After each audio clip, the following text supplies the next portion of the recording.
Jean-Paul Chouary, bonjour. Bonjour. Et je suis heureux de vous accueillir à Libre Parole parce que non seulement vous êtes un intellectuel, mais vous êtes aussi un citoyen et un professeur. Nous sommes ensemble aujourd'hui pour parler de l'enseignement de la philosophie, puisque une affaire, une polémique, des protestations sont émises après qu'un groupe, le groupe donc d'élaboration des projets de programme, a présenté une nouvelle proposition de programme de philosophie, donc qui est composé de notions et d'auteurs, qui a évacué la notion de travail et d'inconscient, et par conséquent les auteurs attachés à ces notions, en tout cas qui les ont travaillées de manière centrale, Karl Marx et Sigmund Freud. Alors, qu'est-ce qui se passe au juste avec ça et qu'est-ce que ça recouvre, Jean-Paul Chouary?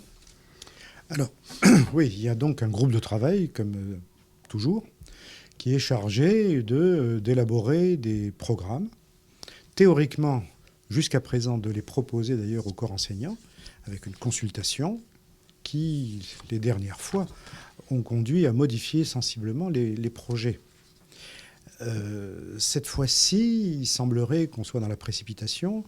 Alors, il faut dire d'abord que l'idée de programme par notion qui permet vraiment d'initier les élèves à la réflexion personnelle et de garantir aussi la liberté d'enseignement propre à la philosophie, avec dissertation à l'épreuve du baccalauréat, a été préservée, ce qui était une énorme crainte, car ça modifiait totalement ce qu'on appelle l'enseignement philosophique de la philosophie. Voilà. D'accord. Alors, dans ce cadre-là, des programmes ont été proposés. Un pour les spécialités en première et terminale, dont on s'aperçoit très vite que ce n'est pas de la philosophie. C'est partagé avec un prof de littérature, ce qui en soi est une bonne chose. Mais le professeur de philosophie, qui fera la moitié de ses horaires, ne fera pas de la philosophie. Pour une raison simple, c'est qu'en terminale ensuite, on ne peut pas mettre dans la même classe des élèves qui ont fait une année de philosophie et d'autres qui n'en ont pas fait. Donc je m'en étais inquiété, on m'a rassuré, ce ne sera pas de la philosophie. Bien. D'ailleurs, ça ressemble plus à de l'histoire des idées, puisque c'est, comme en Italie, couper l'Antiquité, le monde moderne, avec des choses extraordinaires. Voilà, parce que enfin bref, plus que des maladresses, déjà pour la spécialité. Mais n'en parlons pas, ce ne sera pas de la philosophie. Ce sera fait par un philosophe. Bien, pour la moitié. Et puis pour la terminale. Et là, on en vient à ce que vous évoquez, un programme de notions qui est proposé. Alors, il y aura 4 heures pour tous les élèves. Donc ça fera le même horaire pour ceux qui ont une dominante sociale, économique. 1 heure de plus, c'est-à-dire qu'on remet l'heure qu'on avait supprimée pour ceux qui font plutôt des sciences. Et en littéraire, il y avait 8 heures. Et là, maintenant, ce sera 4. Alors j'insiste là-dessus parce que cette idée de programme, c'est dans ce cadre-là. Ça veut dire que la France qui a donné au monde... je pense 8 sur 10 des grands philosophes du XXe siècle, devait ce rayonnement à cette filière littéraire. 8 heures par semaine, avant c'était 9 heures, ça a même été 10 heures bien avant. Et voilà, ça permettait de former des étudiants en philosophie, dans les classes préparatoires aussi. Ça, c'est terminé. Terminé. 4 heures sera le maximum. Et à l'intérieur de ces 4 heures, donc on en vient à ce que vous évoquez, effectivement, le travail disparaît et le couple conscience-inconscient disparaît aussi. Et le bonheur aussi, par exemple, qui passionnait les élèves. Alors, on peut dire que ça veut dire, de fait, que Marx et Freud ne sont plus obligatoires. Certains répondent que le professeur, puisqu'il y a la société, pourra parler évidemment de Marx, et le désir étant maintenu au programme, on pourra parler de Freud, à part que le désir a été mis de façon hallucinante dans la catégorie métaphysique. Donc il ne s'agit pas du tout du désir au sens psychanalytique. Bien sûr, bien sûr. Quant à Marx, on peut bien sûr l'utiliser, il y a liberté des enseignants, mais au baccalauréat, on n'aura plus le droit de poser un sujet sur le travail ou sur l'inconscient. Donc, de fait, les enseignants de philosophie qui sont très soucieux de l'avenir de leurs élèves ne feront pas une place suffisante Et peu à peu, plus de place du tout à ces auteurs. À ces auteurs. Ça se place dans un cadre plus général. Alors, parce qu'en fait, la série, pour la série littéraire en 2003, je reprends la catégorisation des notions, sujet, culture, raison et réel, politique, morale. Et là, cette année, ce serait donc métaphysique, épistémologie, morale et politique, anthropologie. Donc, au-delà de ce qui se passe précisément avec ces questions d'horaire, de type d'enseignement, qu'est-ce que ça recouvre? Est-ce que les professeurs de philo qui protestent, qui alertent l'opinion ont raison? Est-ce que c'est en fait plus grave? Est-ce qu'il y a un arbre qui cache la forêt? Je ne pense pas que d'arbre qui cache la forêt. Il y a plusieurs personnalités très estimables dans cette commission. Hein. Il y a plusieurs professeurs de philo. Il y en a très peu qui ont l'expérience de l'enseignement au lycée, il faut bien dire. Bien. Oui, Ça, oui, parce que ce qu'il faut rappeler quand même, c'est que vous êtes donc agrégé très, très jeune, vous enseignez la philo à Rouen, à l'École normale supérieure de Fontenay, à l'Université Paris 1, aux facultés des lettres et sciences du Picardie, et vous enseignez pendant 19 ans à un lycée qui n'est pas très loin d'ici, le lycée Paul-Éluard à Saint-Denis. Donc, vous avez une longue pratique pédagogique, ce qui est quand même pas rien pour comprendre ces histoires d'enseignement de la philosophie. Oui, alors parmi toute la liste que vous avez donnée, oui, ce à quoi je me suis consacré principalement et volontairement, pendant 20 ans, j'ai eu un partage entre deux services, deux demi-services, un avec des classes préparatoires aux grandes écoles à Paris, donc vraiment des étudiants très très brillants, et puis l'autre moitié avec des terminales générales et technologiques à Saint-Denis, au lycée Paul-Éluard, zone très sensible, avec des élèves très sensibles et des professeurs très sensibles.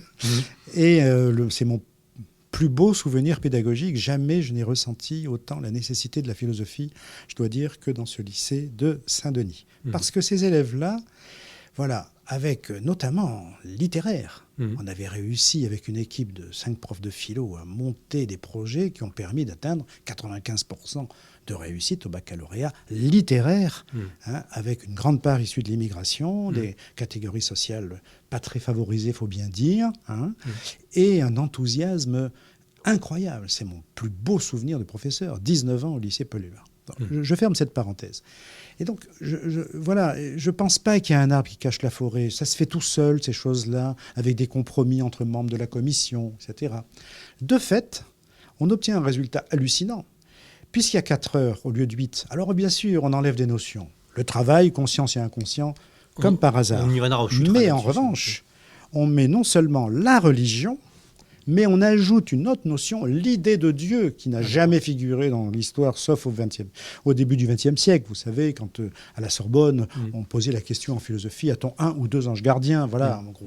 Alors, l'idée de Dieu, ce n'est pas pareil. C'est vrai qu'on peut parler d'idée de Dieu chez Platon, chez Aristote, chez Thomas d'Aquin, chez Hegel, c'est tout ce qu'on voudra, chez Descartes, chez Spinoza.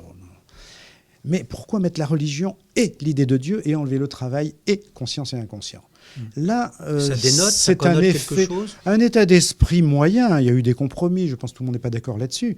Mais si on consulte les professeurs de philosophie qui sont sur le terrain, parce que sans les profs de philo sur le terrain, il n'y a plus d'université, il n'y a plus ces universitaires, il n'y a plus la recherche, il n'y a plus les grandes œuvres qu'a données la France au monde entier. Ce sont des auteurs français. Et puis il faudra ajouter Lévinas, Ricoeur, Derrida, enfin, etc. La France a été le creuset quand même de ces grandes philosophies. Alors justement, citez-nous des noms, parce que vous dites au XXe siècle, la France a donné... Bergson, Sartre, Merleau-Ponty, Deleuze, Foucault, je disais, Derrida, Lévinas, oui, évidemment, Ricoeur. Alors l'Allemagne a donné, évidemment, Hannah Arendt, voilà. Et puis mais cela dit... ce qui est étudié dans le monde entier au XXe siècle, c'est quand même la philosophie française. Et on le doit à quoi? On le doit bien sûr à ces personnes, on le doit aussi à un climat médiatique et politique qui accordait plus de place à la réflexion de fond, et moins aux intellectuels purement médiatiques, lancés comme des marques de savon ou de voitures aujourd'hui. Mais on le doit fondamentalement à cet enseignement démocratique de la philosophie, toute une catégorie d'âge qui arrivait en terminale. Alors tous n'y arrivaient pas, c'est vrai, mais en tout cas tous ceux qui y arrivaient, et la France bat le record mondial dans ce domaine, avec y compris les élèves de technologique, avait un accès à la philosophie. Ça veut dire que ça formait des vocations philosophiques et un lectorat philosophique et un climat de réflexion, très généralement.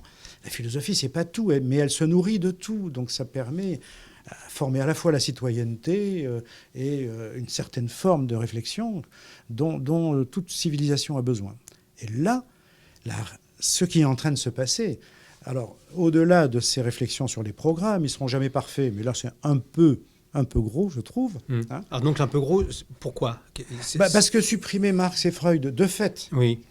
Pas supprimer, on pourra toujours les utiliser. On oui, mais en tout cas supprimer la centralité de leur travail. La centralité de leur travail, et puis le thème du travail et conscience-inconscient, si on y réfléchit un peu, c'est par le travail et la formation de la conscience que l'humanité, au bout de millions d'années, s'est construite. Pour comprendre ce qu'est un humain, il faut savoir ce que c'est. Et tous les philosophes ont admis. Le début de la République de Platon, ou alors dans Hegel, évidemment, Marx. Voilà, du point de vue anthropologique, on ne peut pas comprendre ce qu'est un humain si on n'étudie ni son rapport conscient-inconscient, ni son rapport à la nature, de transformation de la nature, et notamment ce que sont les catégories sociales sur lesquelles la survie et le développement de l'humanité se fondent. Alors, arrêtons-nous un petit peu au travail. En revanche, j'ajoute juste, mettre la religion, c'est très important la religion, parce que ça permet de faire comprendre son rapport à l'art, son rapport à la science, etc., la laïcité. Mais ajouter l'idée de Dieu alors qu'on dit qu'on supprime un maximum de notions, je trouve que c'est un peu provocateur de la part de cette commission. Donc ça et je respecte plusieurs de ses membres, mais pas tous, parce qu'il y a quand même anguille sous roche derrière tout cela. Voilà. Voilà. Donc il y a quand même un mouvement assez lourd qui transporte tout ça. Oui, c'est dans la société. Voilà, c'est où nous en sommes aujourd'hui. Alors l'inconscient d'abord. Le moi n'est pas maître dans sa propre maison, nous apprend Freud. De votre point de vue, en quoi c'est quand même très gênant de supprimer la réflexion, la connaissance, le travail autour de cette parce qu'on sait que par exemple que les surréalistes ont abandonné l'idée d'absolu, enfin l'absolu pour pénétrer, en substituant l'inconscient, en disant voilà, donc c'est quand même un progrès, enfin c'est quand même quelque chose qui correspond à une certaine réalité. Ce qui est important, en l'occurrence, c'est le contexte culturel dans lequel on supprime cette notion. Voilà, oui. Parce que je ne rappelle pas que la France est numéro 1 au monde pour tous les médicaments calmants. On soigne les problèmes psychologiques de façon médicamenteuse, c'est-à-dire catastrophique si on ne fait que cela. Il est vrai que les neurosciences sont une discipline qui permet de comprendre sous un angle neurophysiologique des troubles de la personnalité, etc. Bien. Mais la psychanalyse a apporté quelque chose, n'en déplaise à Michel Onfray, qui, oui, parce que quand même, on entend Onfray sur toutes les chaînes, etc. On a beaucoup médiatisé la mort de Freud, mais Freud n'est pas l'important. On pourrait faire pareil avec la physique, en disant Galilée pense que c'est Dieu qui a mis les lois mathématiques dans la nature, donc la physique, c'est de la religion. Ben évidemment, chez Freud, il y a des tas de choses, c'est pas bien sûr. Mais l'idée même que nous avons un psychisme qui permet de comprendre le développement de l'humain, de l'être humain, sous un angle autre que le réductionnisme physiologique, donc médicamenteux, chimique, une camisole chimique. Voilà, il y a un enjeu, mais politique au sens le plus élevé, le plus noble. Voilà, ne pas permettre à tous les citoyens qui arrivent en bout de scolarité de comprendre qu'il y a une dimension proprement psychologique dans la formation de la personnalité, et que dans ce psychisme, depuis le XVIIe siècle, on sait que tout n'est pas conscient, et que Freud a apporté une pierre très importante, Nietzsche avant lui d'ailleurs, et bien d'autres après lui. Mais pour comprendre un être humain, justement, à la fin de l'adolescence, c'est extrêmement important de comprendre de façon globale ce qu'est une personnalité. Si on enlève comme notion importante le rapport de l'homme à la transformation de la nature par le travail et la formation de classes sociales, par exemple, ou de catégories sociales, chacun peut prendre la terminologie qu'il veut, mais ce rapport essentiel pour comprendre la société. On peut comprendre la société, mais on n'est pas obligé de faire le travail aujourd'hui avec ça, avec les nouveaux programmes. Ça n'est pas admissible. Et sans la dimension psychique, le rapport conscient-inconscient, on ne peut pas comprendre le devenir d'un être humain, et on sous-estime grandement tout ce que ça suppose du point de vue de l'école maternelle, du point de vue du soutien psychologique dans la petite enfance, du point de vue y compris de l'éveil à l'éducation en général, même familiale. C'est très grave au niveau de la civilisation. Voilà. Moi, je ne défends pas quelque chose de corporatiste, qu'on n'est pas pour ou contre Freud ou pour ou contre Marx. Là n'est pas le problème. Il y a derrière ces notions des problématisations, des problématiques qui passent par ces notions. Et donc, si on les supprime, eh bien, il n'y aura plus de sujet là-dessus et les enseignants, en toute conscience, devront s'en passer. Donc, on verra la consultation des enseignants dira quelque chose, mais si j'ai bien compris, elle ne sera pas rendue publique. Donc là, on plaisante. Je suis désolé de le dire, mais c'est vraiment la méthode Macron, comme on dit aujourd'hui. On écoute, on fait parler les gens, on consulte, mais à la fin, on décide. D'ailleurs, les programmes dans toutes les matières crient les mathématiciens, les sciences sociales, etc. Ces programmes, sciences de la vie et de la terre, ces programmes ont été faits à la va-vite. Pourquoi ? Eh bien, pour faire passer une réforme du lycée et du baccalauréat qui ne donne pas plus de choix aux élèves. C'est faux. Les établissements sont en train de s'organiser, ils ne savent pas comment, avec ces enseignements de spécialité, mais qui a l'avantage, en mettant toutes les sections ensemble, de mettre toutes des classes à 35 élèves par classe. D'accord. Et ce sera à Saint-Denis comme ailleurs. D'accord. Et les spécialités philo, littérature, à Saint-Denis, ça disparaîtra très vite, parce que les élèves, du point de vue professionnel, n'en ont pas besoin. Donc, puisqu'on leur demande d'abandonner une notion en terminale, ils abandonneront. Donc, c'est une attaque. Et je dois ajouter, si vous permettez, que chaque fois qu'on a attaqué la philosophie, c'était la philosophie en tant que telle, et les professeurs de philosophie, immédiatement, 70-80% se sont mobilisés la dernière fois contre la réforme, juste avant que Luc Ferry soit ministre, mais c'est lui qui avait inspiré avec ses amis cette réforme. 80% des professeurs de philosophie se sont prononcés contre, et elle n'a pas pu passer. Cette fois-ci, les professeurs de philosophie sont tranquilles. Parce qu'on a dit que c'était la seule matière obligatoire pour tout le monde, que c'était une discipline universelle. Et donc les professeurs de philosophie n'ont pas réagi comme d'habitude, puisque c'est intégré dans une réforme plus vaste, dans laquelle ils ne se sentent pas menacés. Mais pour des professeurs de philosophie, être endormis comme ça pose un problème quand même. Non, ils ne sont pas endormis, ils sont dans leur correction de copie, ils sont dans l'amour de leur métier, etc.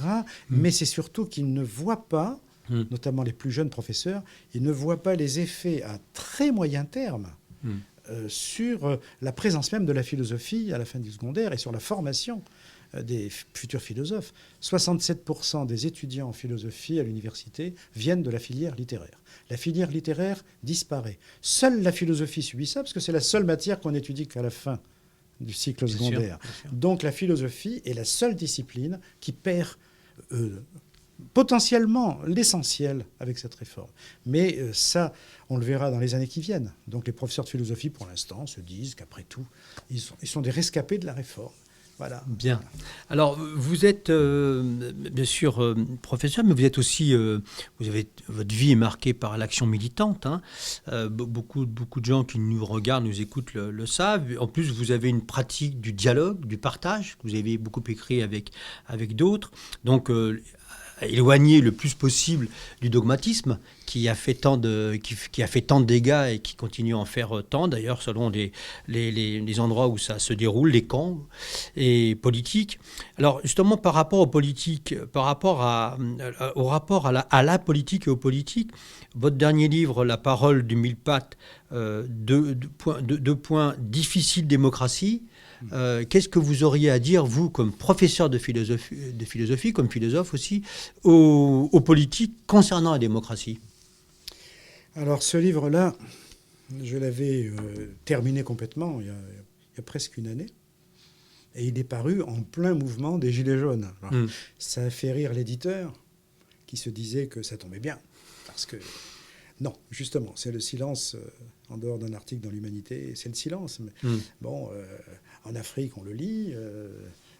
À la télévision belge, on m'invite, des choses comme ça. Mais en France, donc, je répète le titre. Là, excusez-moi, La parole du mille-pattes, difficile démocratie aux éditions Marine. Encre Marine, pardon. Oui, c'est cela. Alors, le dialogue entre philosophe et politique est toujours compliqué parce que la philosophie, c'est un exercice libre de la pensée, de la raison. Et en tant que tel, on est obligé de rencontrer les enjeux politiques de l'histoire, mais de l'époque. Voilà. La politique, normalement, est dans la tradition, depuis le XVIIIe siècle, même bien avant. Si on l'élève à un certain niveau, la politique est obligée de rencontrer ces grandes réflexions philosophiques. Bon. Notamment depuis le début de la Ve République, où tout est centralisé au sommet, c'est présidentialisé à outrance. Les partis qui refusaient de s'adapter à ces institutions pour des raisons démocratiques, comme le Parti communiste d'ailleurs depuis la Libération, ont été sous-représentés dans les institutions. Et petit à petit, l'idée est venue qu'il fallait s'adapter aux institutions pour exister, et donc avoir des soucis beaucoup plus tactiques, pragmatiques, oui, stratégiques, mais à court terme. Tactique, donc tactique, voilà. Exactement. Et dans ce cadre-là, le rapport à la philosophie, à mes yeux, s'est progressivement modifié. C'est-à-dire que, voilà, on a considéré qu'un bon philosophe, c'est soit un philosophe qui milite dans le sens que l'on estime le bon sens, peut-être avec raison d'ailleurs, et peut-être pas, mais bon, ça c'est une question d'engagement de chacun, et que les philosophes qui n'étaient pas directement dans ce sens, finalement, n'avaient pas grand intérêt pour la réflexion collective des collectifs, je pense particulièrement au Parti communiste, évidemment, qui a accordé toujours dans la tradition une grande importance à cela, accordé en tout cas une grande importance à tout cela. Et donc, dans ce contexte-là, les seuls philosophes qu'on a mis en avant, ce sont les philosophes de la maison et les philosophes incontournables, c'est-à-dire médiatiques. Or, comme les médias sont organisés comme les institutions et qu'on donne toutes les tribunes aux philosophes, notamment qui intéressent à ce moment-là, je ne citerai pas de nom, mais il y en a eu plusieurs très médiatisés qui avaient une importance proprement politique, mais pas d'œuvre. Dans ces partis, y compris le Parti communiste, on a trouvé très bien de consacrer des doubles pages aux philosophes qui passaient à la télé, parce que ça faisait un signe d'ouverture, au détriment des intellectuels qui, avec ou non une adhésion à ces partis, parce qu'il y en a qui peuvent être très très loin, mais qui sont très utiles, finalement faisaient vivre des idées qui avaient un grand avenir. Et comme j'ai été rédacteur en chef d'un journal communiste, Révolution, un journal culturel, je me souviens très bien que, comme j'ai invité beaucoup aux rencontres philosophiques et dans les colonnes, tous les philosophes et les scientifiques, les anthropologues, etc., dont nous estimions, l'équipe de Révolution, qu'ils brassaient des idées qui étaient des idées d'avenir, donc dont tout révolutionnaire devait se nourrir, qu'il soit même anticommuniste. Qu'est-ce que ça a à faire ? Finalement, c'est vrai que c'était assez mal vu et on m'a reproché, en plus haut lieu, etc., de ne pas assez faire passer dans les colonnes ceux qui étaient des bons camarades. Bon, alors on le faisait passer aussi, j'avais aucun a priori, mais l'autonomie de la raison, un révolutionnaire qui veut agir avec le réel et dans un sens qu'il faut forger de l'histoire pour un processus de libération, doit se nourrir de tout ce qui nourrit la raison. Et ce lien-là, je pense qu'il a été brisé depuis longtemps, depuis que Sartre ou Merleau-Ponty ou Michel Foucault, qui étaient tellement proches du Parti communiste, Merleau-Ponty et Foucault étaient même adhérents pendant une période, à partir du moment où ils ne disaient pas les choses qu'on estimait, etc., c'est vrai qu'on les a éloignés et on les a même insultés, il faut bien dire, pour Sartre ou Merleau-Ponty. Et donc, ce lien-là, il ne dépend pas d'une hiérarchie politique. Il dépend de la hiérarchie d'un parti politique de créer les conditions pour que la pensée vive avec des gens qui ont leur carte ou non, comme on dit de façon schématique. Il faut que l'ensemble de ceux qui participent au processus de libération humaine puissent s'approprier. Ça demande beaucoup de pédagogie, beaucoup de médiatisation par les organes dont on dispose, par les débats qu'on peut organiser, que le maximum de gens s'approprient les outils théoriques qui leur permettent de mieux agir pour la libération collective. Et ce livre-là, j'ai mis aussi bien Platon, Marx, Hannah Arendt, Michel Foucault, tous les auteurs Spinoza, au service de quelques questions. Quel est le rapport de l'homme à la politique, au pouvoir, à la loi, etc. Voilà. Et il se trouve que ce livre est tombé au moment où il y avait ce grand mouvement que tout le monde saluait comme un besoin de parole. Et pour tout vous dire, le titre, La parole du mille-pattes, je l'ai tiré d'un dicton ivoirien, parce que j'enseigne aussi à Abidjan, qui dit « C'est grâce à sa bonne parole que le mille-pattes traverse le champ fleuri de fourmis ». Ça veut dire quoi? S'il traverse en force, ce sera la guerre, il sera mangé, il n'y arrivera jamais. Mais grâce au débat collectif, on arrive à dépasser les conflits, à leur donner une issue heureuse. Voilà. Je pense que ce dicton, qui est très utile en Côte d'Ivoire, le serait, pourquoi pas, n'est-ce pas? Et ce livre, évidemment, est passé totalement sous silence. Je vois qui on invite aujourd'hui pour des livres, y compris des recueils de chroniques, etc. Tout va dans le même sens. Non au référendum d'initiative populaire, non à la proportionnelle, non à la parole à la rue. Nous sommes élus, Oui, à la représentation par délégation de pouvoir. Tous ces thèmes-là hantent le débat public aujourd'hui. Il se trouve que c'était les chapitres de mon livre. Donc je suis très heureux de l'avoir publié, même si, voilà, il est fondamentalement passé sous silence, mais je ne veux pas être prétentieux. C'est peut-être un mauvais livre, je ne sais pas, mais je connais d'autres mauvais livres qui hantent toutes les salles de rédaction. Hein. Même, on fait venir même des gens xénophobes ou voire racistes du Québec en ce moment dans les télés et les radios. Je ne sais pas pourquoi. En tout cas, Jean-Paul Jouary, je vous remercie. C'est moi qui vous remercie. De vous être déplacé au Journal d'Humanité. Et donc à suivre. À suivre. Merci.